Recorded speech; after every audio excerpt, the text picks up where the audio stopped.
acariciando el lomo de un animal inmenso pero tranquilo y pacífico.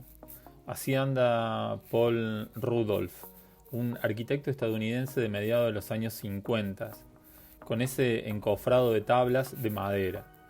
La figura de aquel viejo arquitecto heroico, paseando sus manos desnudas por el inmenso entablonado, se muestra con un goce indisimulado. El molde de hormigón que iban a hacer esas maderas dejarían indudables huellas en la obra. Por eso, como si fueran los lomos de un animal portador de grandes cargas, reciben ese cariñoso y glotón halago. Aunque indudablemente también tiene algo de simbólico sobre la relación del arquitecto con la materia. Así lo describe De Molina con su pluma siempre oportuna y que nos ahorra infinidad de palabras mal colocadas. Así define De Molina la relación entre la arquitectura y el material. Hablaremos en esta oportunidad de materialidad y tecnología.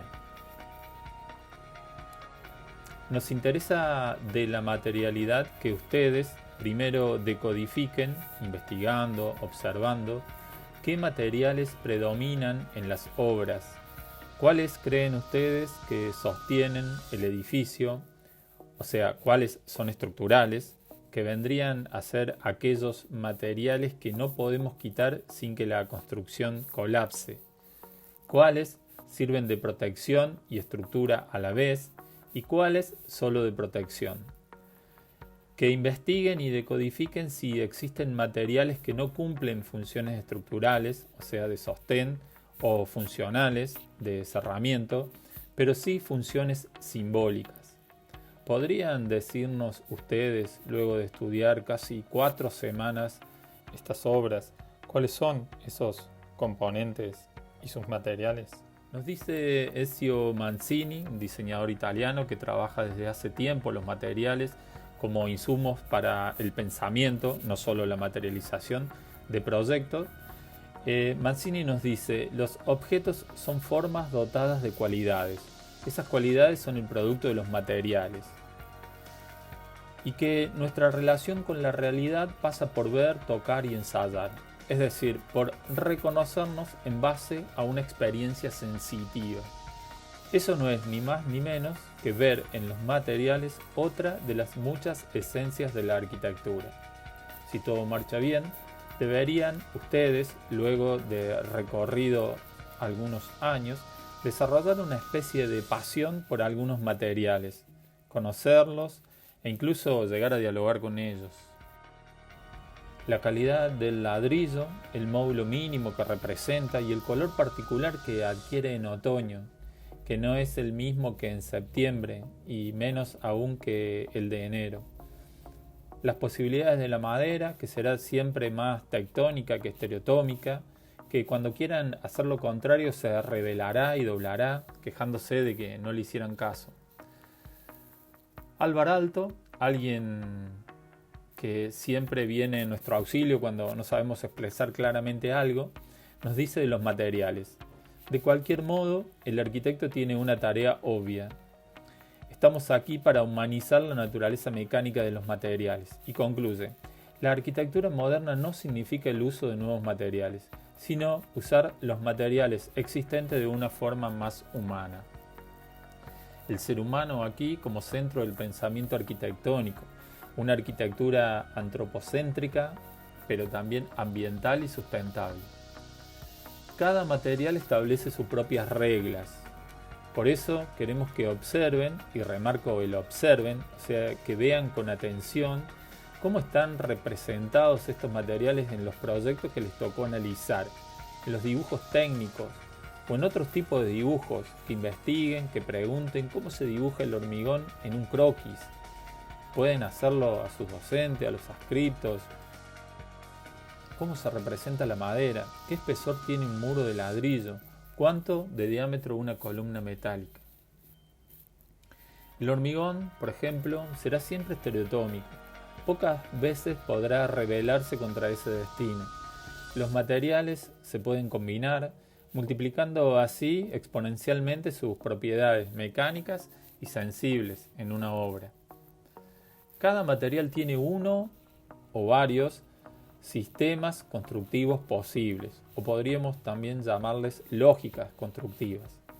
Lo vemos en las imágenes que siguen. Se trata de la obra de ampliación del Museo Emilio Carafa en la ciudad de Córdoba, una obra perteneciente al estudio GGMPU, una construcción adosada a una ya existente, que a partir de los materiales deja constancia justamente para la posteridad que se trata de una ampliación, que no es el mismo edificio.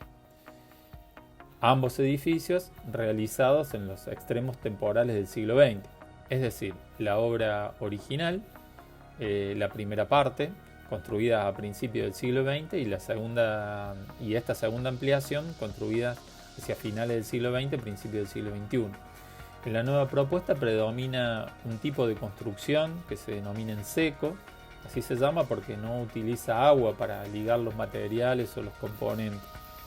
El vidrio, tan identitario de un momento de la arquitectura, con sus fortalezas y desventajas, por supuesto. Se trata de un material que necesita de una estructura de soporte y quizás de una subestructura de vínculo. Y eso se pone de manifiesto, se ve claramente en la obra. Entonces podemos decir que materialidad y tecnología van de la mano, son indisolubles. La forma, de alguna manera, debería ser el tercer componente de esa mezcla que debe leerse como una sola cosa. Una es el reverso de la otra. ¿Cuál de cuál? Eso dependerá de cada proyecto.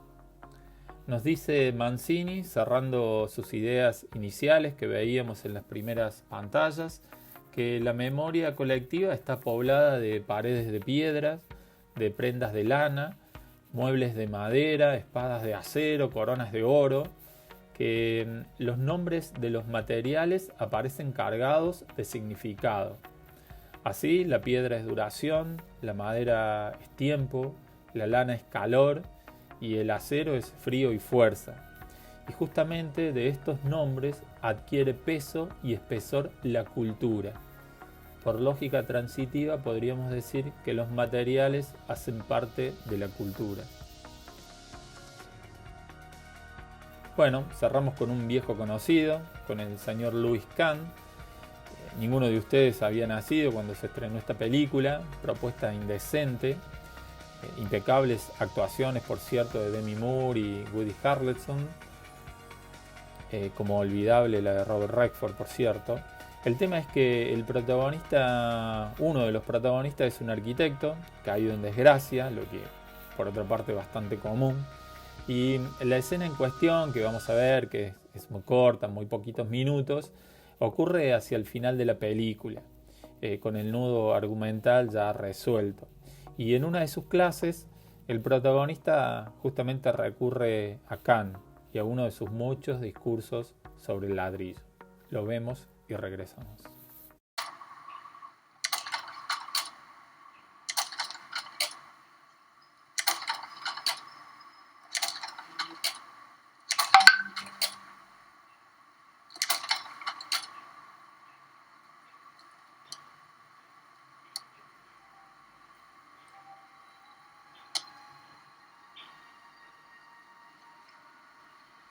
Great architecture is only going to come from your passion, and even that won't assure you a job. Louis Kahn died in a men's room in Penn Station. For days, no one claimed the body. Look at that. Is that beautiful? The money men did not weep, because the great ones are impossible to deal with. They're a pain in the ass, because they know that if they do their jobs properly, if they just this once get it right, they can actually lift the human spirit, take it to a higher place.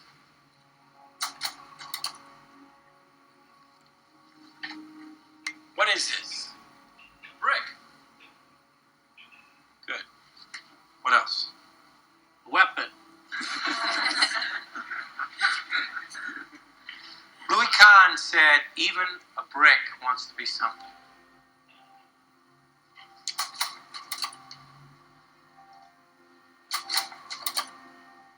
Brick wants to be something. It aspires.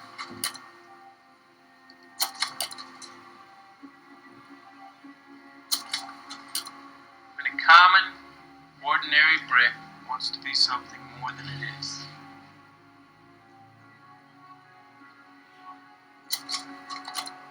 Wants to be something better than it is.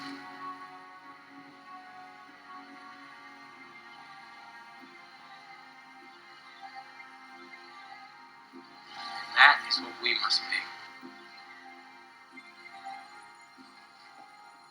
See you on Friday.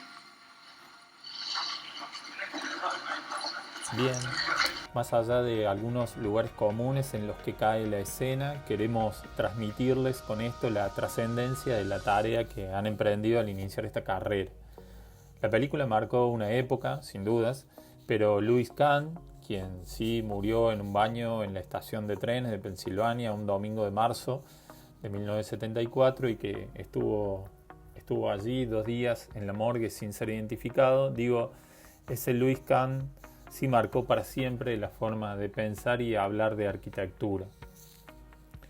Les dejamos como material complementario algunos textos y videos del propio Kahn haciendo referencia a estos temas en algunas conversaciones con estudiantes. Hasta aquí llegamos. En la segunda parte hablaremos de síntesis y maqueta. Thoughts and generations of my dreams are yet unborn. I hope that I will find them before my moving gets too warm. If only I can live to see the dawning of the dawn.